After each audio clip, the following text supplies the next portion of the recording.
Hello, good evening. कैसे हो सभी? आज हम करेंगे अपना बीपीएससी 104 का यूनिट 4, जिसका नाम है class, caste, gender and tribe. ठीक है। आज इस चैप्टर को हम पूरा एक ही शॉर्ट के अंदर, वन शॉर्ट के अंदर कंप्लीट करने वाले हैं। ठीक है, तो स्टार्ट करते हैं इस यूनिट को, जिसमें हम पढ़ेंगे इंट्रोडक्शन, वोटिंग बिहेवियर क्या होता है और किस तरीके से स्टार्टिंग होती है वोटिंग बिहेवियर को पढ़ने का। ठीक है, इसको स्टडी करने की इंडिया के अंदर कैसे स्टार्टिंग की जाती है, कौन कौन से डिटर्मिनेंट है किसके वोटिंग बिहेवियर के, class, caste, gender and tribe. आप चैप्टर को स्टार्ट करने से पहले आपको ये पता होना चाहिए वोटिंग बिहेवियर क्या होता है। ठीक है, ये जानने का है, एंड देन फिर उसके बाद स्टडी पढ़ने का है और कौन कौन से डिटरमिनेंट है ये पढ़ने का है। ठीक है, तो सभी की सारी चीज़ें आपको समझ में आ जाएगी। ठीक है, तो टेंशन नहीं लेने का।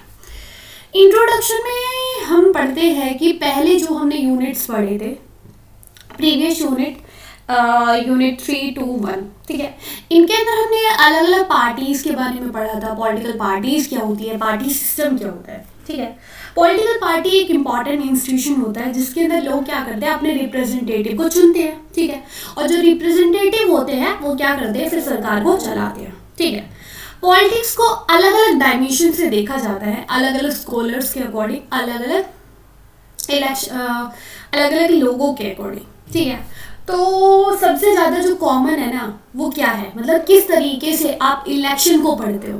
ठीक है, इलेक्शन कराने पॉलिटिक्स के अंदर हर एक इंसान का अपना खुद का अलग व्यू होता है पढ़ने का। ठीक है, अलग अलग वे से उसको पढ़ा जाता है, किसको, इलेक्शन को। The most common was to conduct a survey to study of the determinant of electoral behaviour. Election study significant aspect of the study of democracy. देखो, हम पढ़ने वाले हैं क्या, वोटिंग बिहेवियर को। वोटिंग बिहेवियर होता है कि हम क्या जानते हैं, हम इलेक्शन जो होते हैं ना, जिसमें हम अपने रिप्रेजेंटेटिव को इलेक्ट करते हैं, तो उसकी स्टडी करने को कहते हैं वोटिंग बिहेवियर। ठीक है, अब मैं आपको यहीं से पढ़ाती हूँ पहले वोटिंग बिहेवियर क्या होता है। वोटिंग बिहेवियर एक पैटर्न होता है किसका, कास्टिंग वोट का, कि कौन कौन से फैक्टर है जो कि लोगों को प्रभावित कर रहे हैं वोट देने के लिए। ठीक है, जैसे कि जो नेता लोग हैं वो खड़े होते हैं इलेक्शन के टाइम पर। ठीक है, अब कौन कौन से फैक्टर है, ये क्या क्या रीजन है जो लोगों को खींच रहे हैं उनको वोट करने के लिए। ठीक है, जैसे कि ABC क्या है, वो खड़े हुए रिप्रेजेंटेटिव, जो नेता है वो खड़े हुए। ठीक है, अब ऐसा क्या है जो लोग हैं वो B को ही ज्यादा वोट दे रहे हैं। ठीक है, तो इस रीजन को स्टडी करने का जो होता है उसको कहते हैं वोटिंग बिहेवियर को स्टडी करना। ठीक है, सिंपली बोले ये स्टडी होती है जो एक्सप्लेन करती है क्या, कौन कौन से फैक्टर है जो इन्फ्लुएंस कर रहे हैं वोटर को। ठीक है, वोटर की चॉइस को, क्यों वो उस पर्सन को वोट कर रहा है। ठीक है, तो यही होती है क्या, वोटिंग बिहेवियर। ठीक है, ये कोई कन्फाइन नहीं होती, ये मेनली ऑब्जर्वेशन होते हैं, रिकॉर्ड होते हैं, इलेक्ट्रल डाटा होते हैं। ठीक है, और इसके अंदर काफी साइकोलॉजिकली एस्पेक्ट भी होते हैं, जैसे इमोशन हो गए। अब क्या होता है कि कभी कभी आपके रिलेटिव्स में कोई खड़ा होगा तो आप मेनली उसी को करोगे ना, है ना। अब काफी इसमें इमोशंस भी होते हैं, ऐसा नहीं है कि आप डाटा के बेस पर ही चलोगे। ठीक है, तो वोटिंग बिहेवियर आपको समझ में आ गया होगा। अब देखो, दोबारा से हम इंट्रोडक्शन पे चलते हैं। तो हमने इंट्रोडक्शन में पॉलिटिकल यूनिट से आपको समझ में आ गया हो, पॉलिटिकल सिस्टम वगैरह। तो हम क्या कर रहे हैं कि पॉलिटिक्स के अंदर अलग अलग डायमेंशन होते हैं। ठीक है, इलेक्शन को पढ़ने की, उसके इंस्टीट्यूशन को। ठीक है, इलेक्शन को स्टडी करने का अपना खुद का अलग अलग वे होता है। सबसे कॉमन वे क्या है कि सर्वे करवाना। ठीक है, क्या कराना, कंडक्ट कराना, क्या, सर्वे को। ठीक है, जिससे वो समझ सके या पढ़ सके किसकी, इलेक्टोरल बिहेवियर को, कौन कौन से फैक्टर है। ठीक है, इलेक्शन की स्टडी करना बहुत ज़्यादा इंपॉर्टेंट हो जाता है किसके अंदर, डेमोक्रेसी के अंदर। अब कौन कौन से फैक्टर है जो लोगों को प्रभावित करते हैं वोट देने के लिए, वो हो सकता है caste, class, tribe, gender, religion, language, ethnicity. ठीक है, तो इनमें से जो 4 फैक्टर है, क्लास, कास्ट, ट्राइब, जेंडर, ये 4 हम करने वाले और बचे हुए 3 हम 5th यूनिट के अंदर कवर करेंगे। ठीक है, तो स्टार्ट करते हैं। वोटिंग बिहेवियर आगे समझ में, evolution of study in voting behaviour in India. अब वोटिंग बिहेवियर की स्टडी कैसे स्टार्ट होती है या कब स्टार्ट होती है इंडिया के अंदर, तो स्टडी करना किसका, वोटिंग बिहेवियर का एक पार्ट होता है किसका, इलेक्शन की स्टडी करना, ठीक है। अब लोग चुन रहे हैं तो उस इलेक्शन के टाइम पर ही तो वो इलेक्ट ही तो करते हैं उसको, अपने रिप्रेजेंटेटिव को, ठीक है। तो जो इलेक्शन की स्टडी करने का ही हम क्या कहते हैं, वोटिंग बिहेवियर का स्टडी करना, ठीक है। और इस स्टडी को हम क्या बोलते हैं, पिस्पोलॉजी, ठीक है, सिपोलॉजी, ठीक है, इसमें पी साइलेंट होता है, ठीक है। अब जब हम स्टडी करते हैं तो मेनली कौन कौन से क्वेश्चन आते हैं, ठीक है, कौन कौन से क्वेश्चन अराइज किए जाते हैं। तो मेनली इसके अंदर क्या होता है, पहला तो बोला जाता है कौन कौन से फैक्टर है जो कि वोटिंग बिहेवियर में क्या है, मतलब कौन कौन से रीजन है जो लोगों को प्रभावित कर रहे हैं, ठीक है, प्रभावित कर रहे हैं। दूसरा कि कोई जो लीडर है वो कोई स्ट्रॉन्ग लीडर है या फिर कोई करिस्मेटिक लीडर है, ठीक है। तो काफी क्वेश्चन एड्रेस होते हैं इस टाइम पर जब वो पढ़ते हैं किसको, वोटिंग बिहेवियर को। इंडिया के अंदर काफी पॉलिटिकल साइंटिस्ट थे, सोशियोलॉजिस्ट थे, मीडिया हाउसेज है, पॉलिटिकल पार्टीज है जो कि क्या कराती है, इलेक्शन की स्टडी करती है, ठीक है। लेकिन अगर हम देखें तो सिस्टमैटिक स्टडी कब से स्टार्ट हुई थी, 1960 से, ठीक है। तो 1960s के इलेक्शन हुए तो उसी टाइम पर ही सिस्टमैटिक स्टडी स्टार्ट होती है किसकी, वोटिंग बिहेवियर की, ठीक है। रजनी कोठारिया और एक स्कॉलर कहाँ के, study of developing society new Delhi के अंदर, जो कि एक अमेरिकन थे, ठीक है, यही स्टार्ट करते हैं, जो कि स्पेशलाइज थे किसके अंदर, इंडियन पॉलिटिक्स के अंदर। तो यहाँ से क्या होती है, एक सिस्टमैटिक स्टडी स्टार्ट होती है पॉलिटिकल बिहेवियर को जानने की, ठीक है जी। 90s के बाद रेगुलरली ये फीचर बन जाता है किसको, इलेक्शन की स्टडी करने का, ठीक है।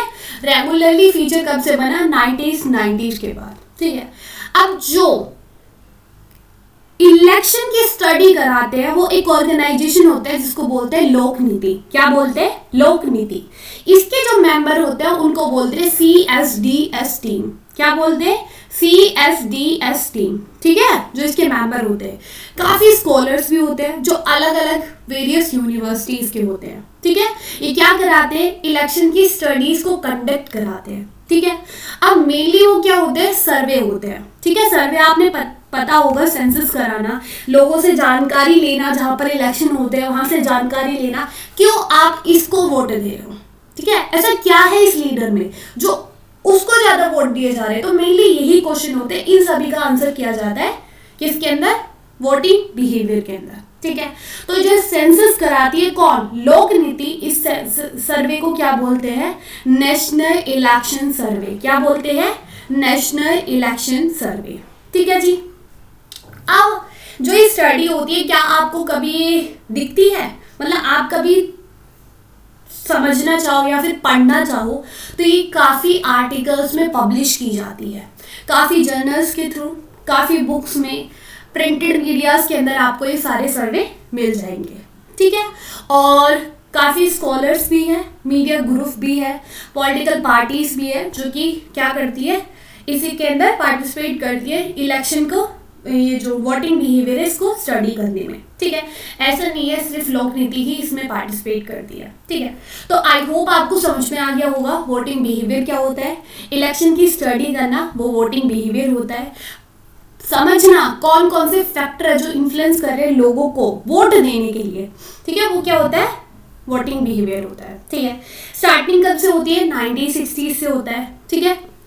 और रेगुलरली फीचर ये कब से बनता है, 1990s के बाद, ठीक है।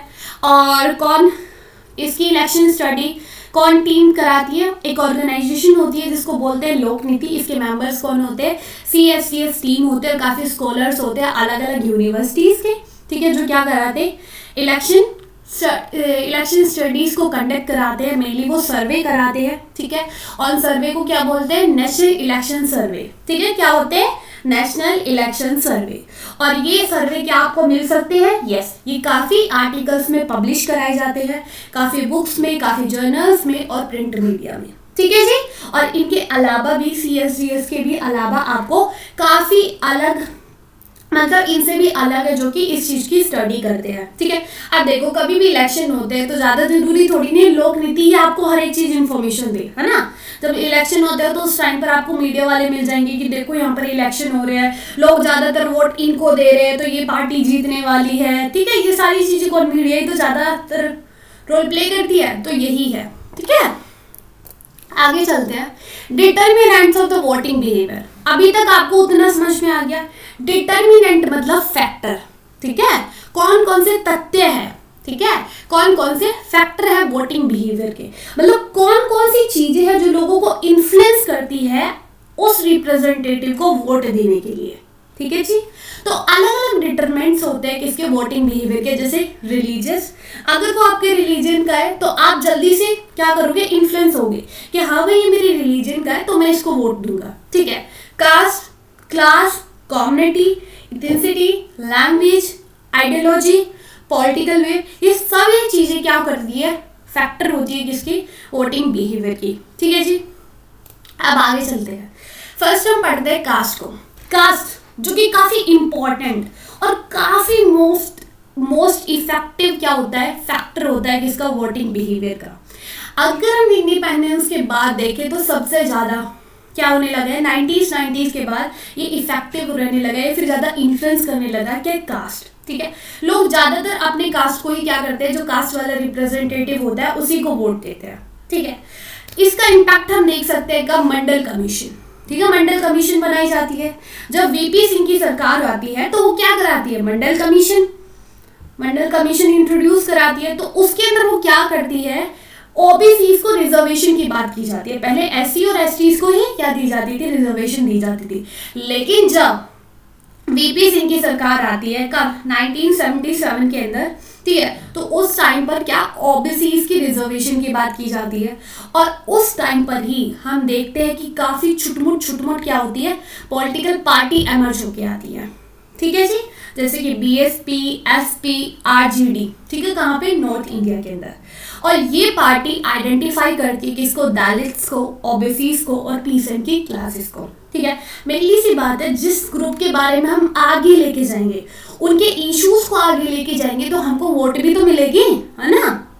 अगर हम ओबीसी के बारे में बात करेंगे, उनकी रिजर्वेशन की बात करेंगे, तो कॉमन सी बात है, वो वोट भी देंगे, है ना। जो कोई हमारा भला करेगा तो हम भी उसका भला करने की सोचेंगे। तो पार्टीज क्या करती है, यहाँ पे जो मार्जिनलाइज कास्टेज है उनको लेकर आती है किसके अंदर, पॉलिटिक्स के अंदर। ठीक है, अब इससे क्या होता है, कंपटीशन बढ़ने लगता है। जो कास्ट है उसका इम्पैक्ट हमको पॉलिसीज में भी दिखने लगता है। ठीक है, क्योंकि रिजर्वेशन देने लगी थी किसको, ओबीसी को। ठीक है, अर्बन एरिया के अंदर कम था, लेकिन रूरल एरिया के अंदर देखें तो कास्ट का जो फैक्टर है वो ज्यादा इफेक्ट करता है। ठीक है, और पॉलिटिकल पार्टी फॉर्मेशन में भी काफी, देखो क्या होता है, जब पार्टी होती है ना तो वो ऐसे पर्सन को नॉमिनेट करती है जो कि उनको लगता है कि हाँ, अगर जहां पर ज्यादा जाट होंगे ना तो पार्टी क्या करेगी, उस एरिया में से एक जाट कैंडिडेट को ही खड़ा करेगी अपनी पार्टी में से। ठीक है, क्योंकि क्या करेगी, वहां से उनको वोट ज्यादा मिलने वाली है। ठीक है, और ये ऐसा नहीं है, ये पार्टी फॉर्मेशन में ही हेल्प करता है, ये आपको नेशनल पॉलिटिक्स के अंदर भी इफेक्ट दिखता है इसका। ठीक है, तो यही रहा हमारे कास्ट का। ठीक है, अब हम चलते हैं क्लास। क्लास क्या होता है, upper class, lower class, middle class. ठीक है, तो यही इसका भी इन्फ्लुएंस दिखता है किसके अंदर, पार्टी सिस्टम के अंदर। ठीक है, वोटिंग बिहेवियर के अंदर। तो क्लास, इकोनॉमिक इश्यूज को आगे लेके जाना, एम्प्लॉयमेंट अलाउंस, प्राइस राइज हो जाना, उनको कम कराना, लैंड रिफॉर्म की बात करना, सब्सिडीज की बात करना। ठीक है, पॉवर्टी को कम करना, जैसे गरीबी हटाओ। ठीक है, अगर आपने 1971 के इलेक्शन देखे होंगे तो उस टाइम पर इंदिरा गांधी एक स्लोगन लेके आई थी, गरीबी हटाओ। ठीक है, और जो अदर पार्टी थी, अपोजिशन पार्टी थी, उनका स्लोगन था इंदिरा हटाओ। ठीक है, तो मुझे बताओ सबसे बड़ा जो स्लोगन होगा वो कौन सा होगा। ठीक है, लोगों को प्रभावित करने वाला कौन सा स्लोगन होगा, गरीबी हटाओ, क्योंकि लोगों के हित में है। क्या है, उस टाइम पर गरीबी थी, बहुत ज्यादा पॉवर्टी फैल रही थी, तो इंदिरा हटाओ वो मैटर नहीं करता। ठीक है, तो लोगों को जो गरीबी फेस कर रहे थे तो वो इंदिरा गांधी एक स्लोगन लेके आई थी कि मैं गरीबी हटाऊंगी।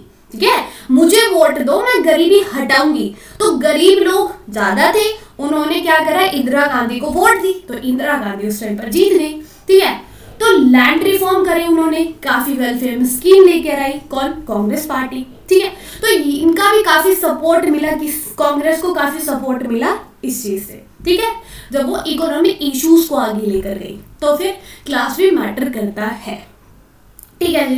वेस्ट बंगाल के अंदर, केरला के अंदर, त्रिपुरा के अंदर यहाँ पर इकोनॉमिक पॉलिसीज की बात की जाती है, और ये काफी इंपॉर्टेंट फैक्टर है कि इसका वोटिंग बिहेवियर का जो लोगों को इन्फ्लुएंस करता है, ठीक है जी। 1960s में सोशलिस्ट पार्टी, ठीक है, और काफी अदर अपोजिशन पार्टीज थी जो कि मोबिलाइज करने की बात कर रही थी किसको, इकोनॉमिक इश्यूज को। 1970s में भारतीय क्रांति दल, भारतीय लोक दल, ठीक है, भारतीय लोक दल और लोक दल, जिनको लीड करते थे कौन, चरण सिंह। नॉर्थ इंडिया के अंदर, उत्तर प्रदेश, बिहार के अंदर ये इनका इशू क्या था, इनका इशू था कि हम क्लास इश्यूज, ठीक है, किसकी बात करते थे, क्लास इश्यूज की बात करते थे। रिच और मिडिल फार्मर के इश्यूज को ये आगे लेके जा रहे थे कि इनके लिए कुछ लैंड रिफॉर्म लेके आने, इनके हित में बात कर रहे थे, ठीक है। तो फार्मर्स जो होते हैं वो मोस्टली बिलोंग करते हैं कौन सी कास्ट से, जाट से, यादव से, कुर्मीर से, ठीक है। तो जो पार्टी है वो रिप्रेजेंट कर रही थी किसको, फार्मिंग कम्युनिटीज को, कास्ट को भी और क्लास को भी, ठीक है। तो क्लास मैटर करता है। अगर हम दिल्ली में देखें तो वहां पर क्या किया जाता है, इलेक्ट्रिसिटी की बात की जाती है, ठीक है, वाटर बिल को कम करा देंगे इसकी बात की जाती है, ठीक है, इलेक्ट्रिसिटी का जो बिल है उसको कम करा देंगे, ठीक है। तो ये क्लास से रिलेटेड ही तो इशू है, जिसके अंदर आम आदमी पार्टी को क्या मिल रहा है, काफी अच्छी खासी वोट मिल रही है। वो बिजली को कम कराने की बात कर रहे हैं, वो वाटर जो पानी का जो बिल आता है उसको कम करने की बात कर रहे हैं। तो ये क्या हुआ, इकोनॉमिक हुई तो हुआ, क्लास इशू ही तो हुआ, है ना, मिडिल क्लास का। तो यही सारी इंपॉर्टेंट फीचर होते हैं किसके, क्लास इश्यूज के। इंदिरा गांधी वाला याद रखना है, ठीक है। नॉर्थ रीजन में काफी इंपॉर्टेंट इशू रहा था किसका, मेनली लैंड रिफॉर्म का, इकोनॉमिक इश्यूज लेके जाना, फार्मर के हित में बात करना, ठीक है। फिर उसके बाद एक आम आदमी पार्टी वाले एग्जाम्पल याद रखने का, ठीक है। अब हम चलते हैं जेंडर भी काफी होता है, ठीक है।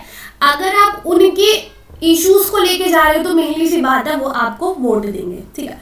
अब जेंडर वोटिंग बिहेवियर के अंदर मेनली रिफर किया जाता है वुमेन का रोल, ठीक है। अब ऐसा होगा कि मैन ही मैन वोट कर रहे हैं और वुमेन नहीं कर रही है, ठीक है। और एक जगह एक जो पार्टी है वो वुमेन को आगे लेके जा रही है तो वहां पर ज्यादा वोट मिलेगी ना। 90s में देखें तो पार्टिसिपेशन किसका, वुमेन का, वो बढ़ने लगा, ठीक है। 1990s के बाद जो पार्टिसिपेशन था वोटिंग के अंदर, मतलब वोट देने का इलेक्शन के अंदर, वो बढ़ने लगा, किसका, वुमेन्स का, ठीक है।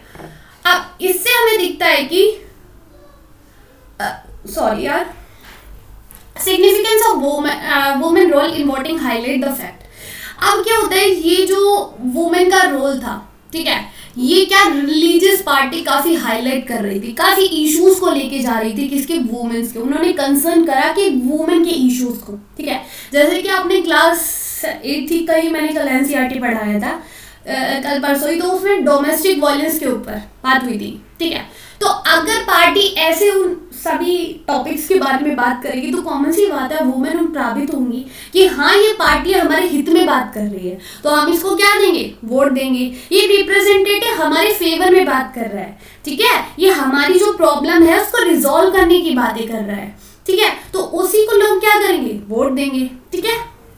तो काफी इश्यूज को आगे लेकर जाया जाता है कि डिग्निटी देनी चाहिए, किसको, वुमेन्स को भी डिग्निटी के साथ रहने का अधिकार है, रिजर्वेशन होनी चाहिए लेजिस्लेशन के अंदर, ठीक है।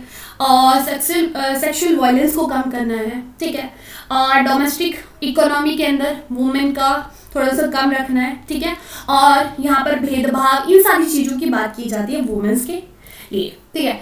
अगर आप एग्जाम्पल देखो तो जैसे कि बिहार में अगर हम बात करें 2015 के अंदर नीतीश कुमार लॉन्च करते हैं एक पॉलिसी, क्या, वेलफेयर फॉर वुमेन, वुमेन के लिए एंटी लिक्विड पॉलिसी। मतलब क्या होता है कि जो मैन थे वो ड्रिंक करते थे, फिर उसके बाद वो क्या करते थे, अपने पूरे दिन घर में हंगामा करते थे, वो जो अपनी वाइफ होती थी उसको मारते थे, ठीक है। अब इससे क्या हुआ है, वायलेंस कम हुआ है, ठीक है। वुमेन अब खुशी खुशी रहने लगी है क्योंकि उनको दारू मिलती नहीं है, दारू खत्म हो चुकी है, बिहार में से बंद कर दी है, ठीक है।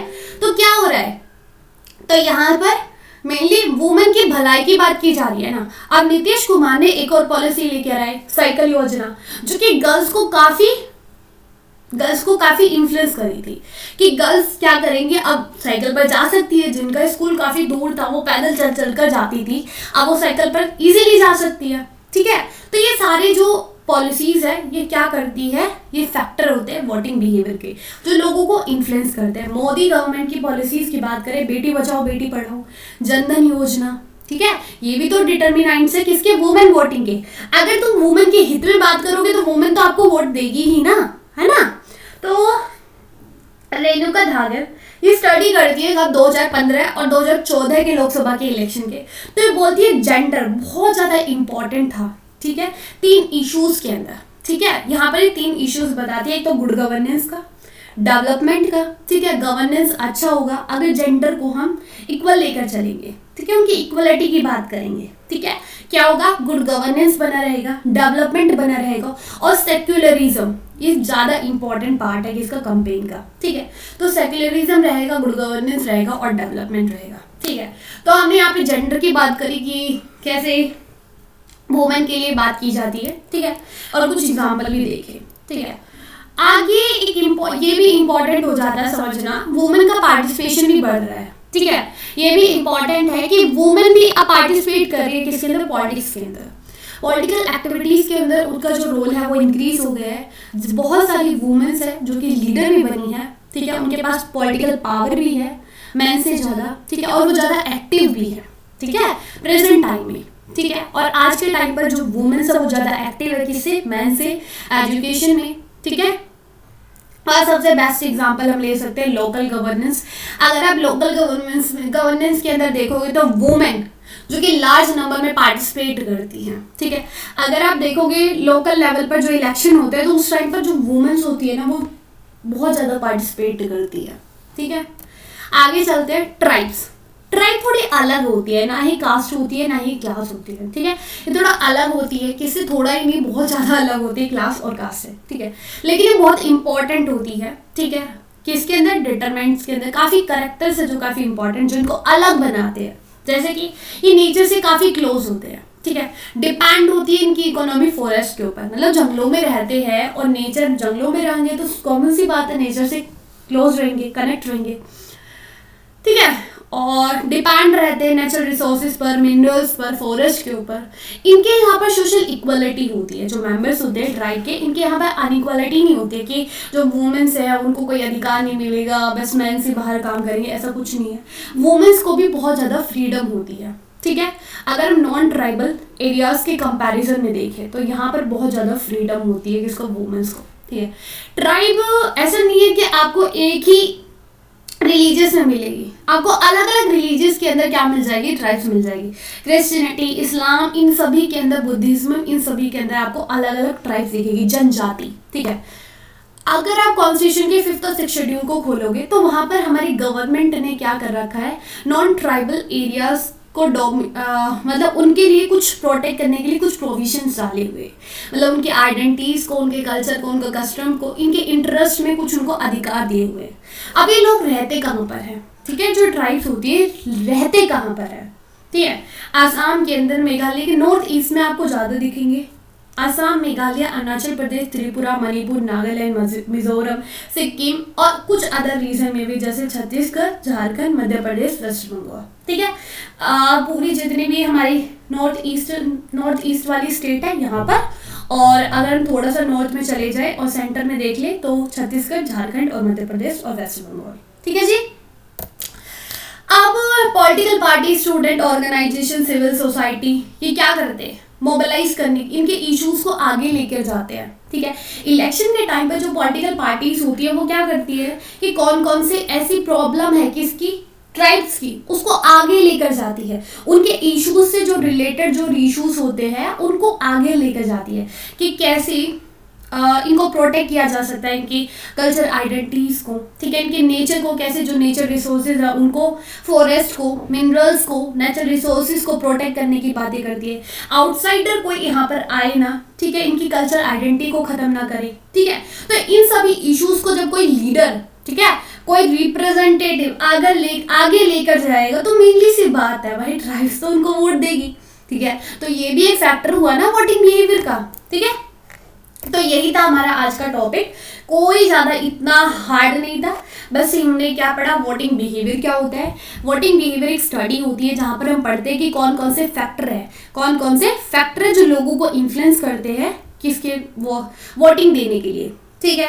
फिर उसके बाद हमने कौन कौन से फैक्टर पढ़े, कास्ट, ठीक है, जो काफ़ी इंपॉर्टेंट है। लोग क्या करते हैं, अगर आपकी कास्ट का जो रिप्रेजेंटेटिव कोई खड़ा होगा तो आप मेनली ज़्यादा फोकस करोगे कि हाँ मेरे को इसी को देना है, ठीक है। अगर ज़्यादा मैं ये नहीं करी 100%, 50-50, ठीक है। क्लास अगर आपकी इकोनॉमिक इश्यूज को कोई आगे लेकर जाएगा, ठीक है, आपकी प्रॉब्लम को रिजॉल्व करने की बात करेगा तो आप भी क्या करोगे, उसी को वोट दोगे ना, ठीक है। कोई वुमेन के हित में बात करेगा, उनके लिए कुछ अच्छी अच्छी पॉलिसीज बनाएगा तो वुमेन्स उनको वोट देंगी। तो जेंडर भी मैटर करता है, ठीक है, जेंडर भी एक फैक्टर हो सकता है। एंड देन उसके बाद ट्राइब्स देखा, ठीक है।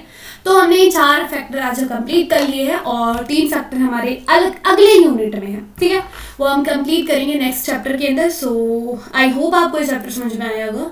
अगर कोई भी प्रॉब्लम है तो आप कमेंट सेक्शन में इजीली पूछ सकते हो। अगर क्लास की PDF चाहिए तो आपको टेलीग्राम पर मिल जाएगी।